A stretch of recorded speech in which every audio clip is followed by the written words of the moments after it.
My sisters and brothers, I greet you all with the love and peace of the Lord. I invite you to meditate together with me on the holy word of God of 28th August 2022, the 22nd Ordinary Sunday. The thrust, humble yourself. The indicative of our reflection in a world that is neck deep in self pride and rides on destructive self glory, humility is the greatest healing and restoring balm. Everyone who exalts himself will be humbled, and he who humbles himself will be exalted, is the central teaching of Jesus in today's gospel. And this is highly relevant and exigent for our present society. The world suffers so much from the lack of humility. There is a boisterous ego that shows itself in unbridled arrogance, false dignity, and cheap popularity. This leads to hurtful and harmful resentments, hatred, conflicts, violence, and eventual destruction. Therefore, it is worthwhile to reflect a little deeper on humility. Humility is not so much feeling or saying, I am despicable. True humility does not despise or reduce one's worth or dignity because it is God's valuable gift. Humility neither trumpets nor rejects the positive in one's own self. Humility is not seen in a bent head or bent position, but in a bent heart and bent disposition.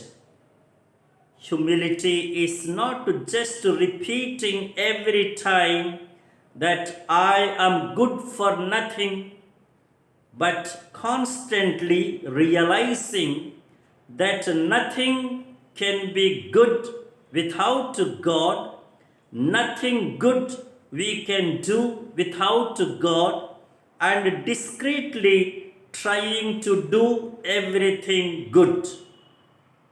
Humility guards one against all self complacency, self righteousness, and self glory. Specifically, humility guards against undue craving for honors and titles, against excessive seeking of powers and positions. It is because they can easily puff up one's spirit and lead one to pride, arrogance, and self glory. An excessive craving for them and attachment to them easily make one behave bigger than one's own real self, contrary to his real self and identity.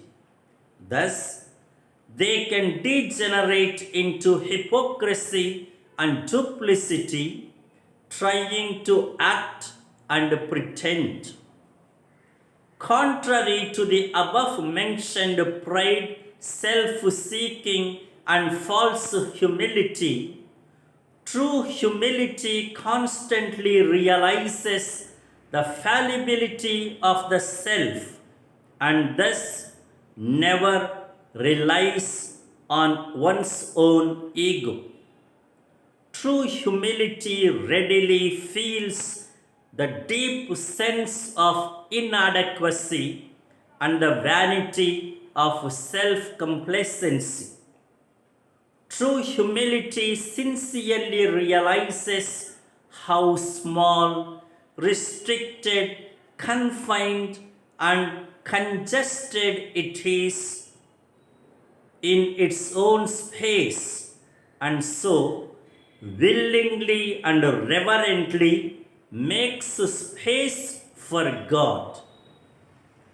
The more consciously we reduce our ego, the more we grow in humility.